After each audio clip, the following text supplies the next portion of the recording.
Bonjour, c'est Jelly, bienvenue sur ma chaîne. Aujourd'hui dans cette vidéo, je vais te parler de comment ouvrir un commerce lorsque tu es expatrié en Espagne, plus précisément en Andalousie, puisque c'est là que je vis. Alors voilà, donc si tu es sur la bonne vidéo, si tu penses à ouvrir un commerce en Andalousie, mais que tu ne t'es pas encore expatrié en Espagne, ou si tu es déjà ici et que cette idée commence à te trotter en tête. Alors, dans un premier temps, il faut savoir que tout passe par l'urbanisme. Donc, tu vas prendre un premier rendez-vous où tu vas prendre tes renseignements, tu vas déjà ouvrir le dossier avec eux, tu vas expliquer ce que tu veux faire exactement comme commerce, son nom, tu vas donner tes données. À partir de là, tu vas devoir trouver un local si ce n'est pas encore fait.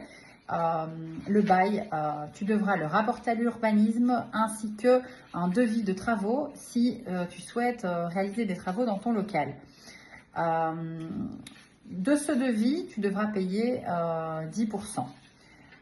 Voilà, donc si par exemple les travaux s'élèvent à 1000 euros, tu devras payer 100 euros à l'urbanisme. Donc c'est pour ce deuxième rendez-vous, si tu souhaites faire des travaux, tu dois donc apporter ton bail et ton devis et savoir que tu vas devoir payer les 10% de ton devis. Si tu ne dois pas faire de travaux, eh bien tant mieux, cette étape, pour avoir la permission de faire des travaux, tu peux la passer. Alors ensuite, que va-t-on te demander d'autre? Alors, tu vas devoir travailler pour pouvoir avoir ta licence d'activité qui ne sera d'abord qu'une pré-licence. Donc, pour ça, tu as besoin de ton bail, de tes données, d'un contrat avec la compagnie des eaux et les poubelles, hein, c'est la même compagnie. Tu dois absolument faire venir visiter ton local par un technicien spécialisé qui doit te faire un certificat comme quoi ton local est apte et dans les conditions pour pouvoir obtenir ta licence d'activité et développer ton activité commerciale. Ce technicien spécialisé te demandera aux alentours de 650 euros pour te faire ce certificat. Une fois que tu as tout ça, donc je répète, le bail de ton local, tes données évidemment, un contrat de compagnie des eaux et le certificat du technicien spécialisé qui atteste que ton local est dans les bonnes conditions pour l'ouverture, tu te représentes à l'urbanisme et là, tu devras payer, alors ça dépendra de la superficie de ton local. Moi j'ai un local de 60 mètres carrés puisque je travaille seule, donc je n'avais pas besoin d'un grand local. Je rappelle que j'ai une académie de langue dans la région de Cadiz, dans la province de Cadiz. Donc moi pour un local d'une superficie de 60 mètres carrés, j'ai dû payer aux alentours de 130 euros pour obtenir cette espèce de pré-licence d'activité. Voilà, donc tu as payé tes 650 euros pour ton technicien spécialisé et tu dois repayer 130 euros pour obtenir ce papier qui te permet d'ouvrir dans un premier temps. Donc voilà, administrativement, si tu n'as pas fait de travaux, c'est 130 euros si tu as un petit local, plus 650 euros pour le certificat de bonnes conditions de ton local. Donc tu en es à 780 euros. À ça doit s'ajouter, si tu comptes faire des travaux, les 10% de ton devis et une caution de 150 euros qu'ils te demandent, qui t'est remboursée après les travaux si tu vas mettre tes déchets dans une déchetterie. Voilà, donc sans les travaux, tu en es à 780 euros. Avec travaux, plus les 10% du devis des travaux et une caution de 150 euros. Ensuite, tu peux ouvrir, tu peux commencer ton activité, mais sache qu'un inspecteur va t'appeler, un inspecteur de l'urbanisme, pour revenir voir s'il est en accord avec les conditions dans lesquelles tu exerces ton activité dans le local. Donc, il va regarder si le local... en fait, il va refaire le même travail que le technicien spécialisé, qui pourtant avait déjà fait un certificat. Mais maintenant, c'est l'inspecteur de l'urbanisme qui vient pour faire exactement le même travail. Et en général, il est beaucoup plus dur, beaucoup plus exigeant et te demande beaucoup plus de choses. Alors là, si tu n'es pas en ordre selon ses conditions à lui, on te dit que tu dois faire les travaux le plus vite possible. Alors c'est souvent compliqué parce que tu as déjà ouvert, donc pour faire des travaux dans un endroit qui est déjà ouvert, forcément c'est pas évident. Pour ma part, ça a été mon cas. J'ai fait les travaux illico presto puisque ça m'a fait peur, puisqu'ils te menacent de pouvoir te faire fermer ton commerce si tu ne le fais pas. Et ça fait des mois que c'est fait et je n'ai plus jamais eu de nouvelles. J'ai essayé d'appeler, j'ai envoyé des mails, il n'y a aucune réponse, aucun moyen de rentrer en contact avec eux. Voilà, c'est l'administration espagnole, du moins en Andalousie, je ne peux pas parler pour le reste de l'Espagne, mais en Andalousie, ce n'est pas étonnant, c'est comme ça pour tout. Alors ensuite, tes mensualités. Alors moi, par exemple, ici, pour mon local de 60 mètres carrés, je paye 40 € d'électricité, je paye 25 € Internet, je paye 150 € bimensuels, donc 150 € tous les 2 mois pour ce qui est eau et poubelles. Alors les poubelles, ils te les chargent. Parce que bon, c'est pas ma consommation d'eau dans mon académie qui me fait payer 150 € tous les 2 mois, bien évidemment, puisque si au pire quelqu'un se lave les mains après être passé aux toilettes, c'est pas ça qui va me donner une facture comme ça en eau, mais en fait ils exigent un certain prix pour les poubelles et pour le fait d'avoir des bouches d'égout dans la rue, tout simplement, ils te font payer ça. Tu dois quand même savoir que les poubelles, alors ils te les font payer, mais ils ne viennent absolument pas les chercher devant ta porte comme en Belgique, ou j'imagine en France c'est pareil.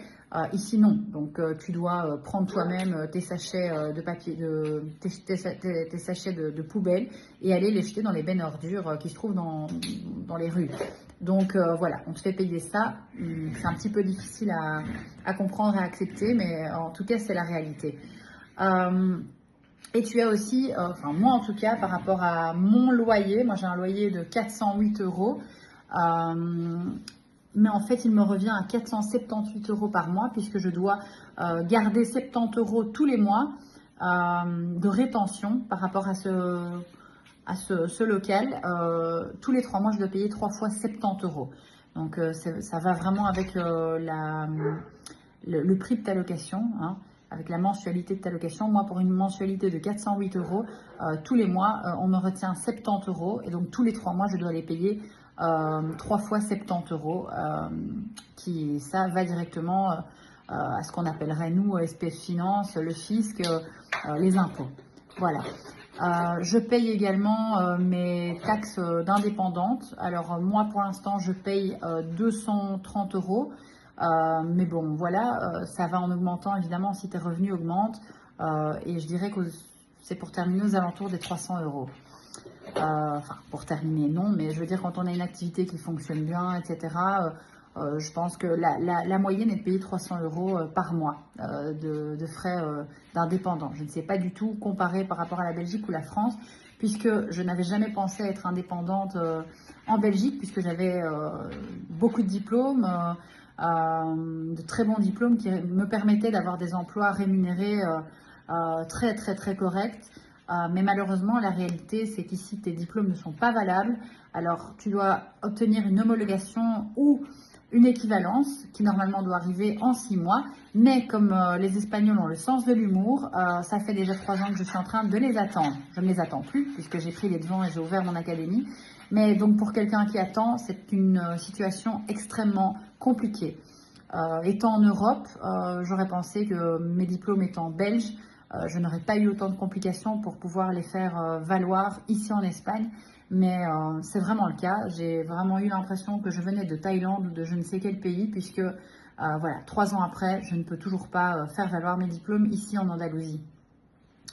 Autre chose aussi qui te pousse vers un travail indépendant, ce sont les salaires. Alors de toute façon, même si tu te fais engager, bien que tu n'aies pas à disposition tes diplômes, tous les salaires sont plus ou moins les mêmes, hein, que tu aies fait beaucoup d'études, que tu parles beaucoup de langues, que voilà, les salaires sont en moyenne tous se ressemblent. Et ce sont des salaires vraiment très très très médiocres. Donc par exemple, tu tournes autour des 1 000 €. C'est difficile d'avoir un temps plein. Et alors il faut savoir que le coût de la vie n'est pas beaucoup moins cher qu'en Belgique. Alors bon, c'est vrai que ça fait 3 ans que je n'ai plus mis le pied en Belgique, donc je ne sais pas comment ça a augmenté. Je suis partie en fin novembre 2022. c'était déjà très compliqué à ce niveau-là. Mais alors en Espagne, j'ai cru, je savais bien que les salaires étaient moindres, et donc j'ai cru que le coût de la vie allait être au même niveau en fait que les salaires, mais ce n'est pas du tout le cas. Donc il faut bien savoir que quand tu sors d'un supermarché, le ticket pour moi est plus ou moins le même que ce que je payais en sortant de mes courses en Belgique. Il y a peut-être une petite différence, mais honnêtement, elle n'est vraiment pas flagrante. Ce qui, oui, va être moins cher ici, ça va être par exemple prendre un petit déjeuner dans un bar, prendre un petit menu dans un bar ou des petites choses comme ça. Là, peut-être tu vas avoir une différence. Pour les loyers aussi, donc par exemple, comme je vous ai dit, je paye mon local de 60 mètres carrés, 408 € par mois. Donc ça, je pense que par rapport à la Belgique, j'y gagne. Mais sinon, vraiment au niveau des courses, des vêtements, des activités, vraiment, oui, il y a certaines choses qui sont moins chères, mais au point, on va dire que ce n'est pas dans la balance, ça n'est pas en équilibre avec le petit salaire que les gens reçoivent. Voilà. Donc ça, c'est quand même très important de le savoir avant de venir. Et donc moi, j'ai ouvert mon académie, je m'en sors bien. Mais voilà, c'est très difficile de faire payer, en fait, de faire valoir ses compétences aux gens ici, parce que étant donné qu'ici, les études ne sont pas valorisées, il n'y a pas vraiment d'offres en corrélation avec des études plus hautes.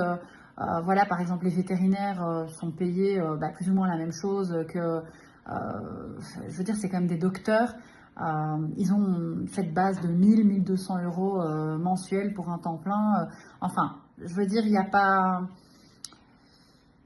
Bien qu'ils aient fait des études, bien que ce soit des vétérinaires ou bien que tu aies beaucoup d'expérience dans un domaine, c'est vraiment compliqué quand tu es un employé rémunéré d'avoir un bon salaire, et surtout les horaires sont exécrables. Quand tu souhaites avoir une vie de famille bien remplie, que tu souhaites être là pour tes enfants, etc., les horaires ici ne sont pas du tout adaptés à la vie de famille. Il existe des réductions d'heures pour les mamans jusqu'aux 12 ans d'un enfant, mais malheureusement pas pour nous, puisque bien sûr c'est pour des gens qui étaient déjà dans ces emplois-là depuis plusieurs années et qui sont tombés enceintes et qui donc du coup ont pu, dans le cadre de leur contrat et dans le cadre du temps qu'elles ont déjà donné dans cette entreprise, peuvent faire cette demande. Et évidemment, quelqu'un qui arrive de l'étranger et qui a déjà un enfant ne peut pas prétendre à avoir un horaire réduit. Personne ne va l'engager avec un horaire réduit. Donc, à part cette facilité-là à laquelle nous, on n'a pas droit, les horaires sont vraiment exécrables quand tu as un enfant. Très, très difficile de trouver des horaires qu'ils appellent du matin. Donc, ce serait plus ou moins de 9 h à 14 h, 15 h. Il faut savoir qu'ici, les enfants en école publique terminent à 14 h. Presque impossible, presque impossible. Ça va être très souvent des horaires d'après-midi, donc tu ne vois pas tes enfants, ou alors des horaires coupés. Donc tu as une pause par exemple de 2 h à 5 h et après tu dois retourner travailler jusqu'à 8 h ou 9 h du soir. Pas de week-end, voilà, c'est très souvent ça. À part dans le tourisme, les magasins, les cafés, pas d'offre d'emploi.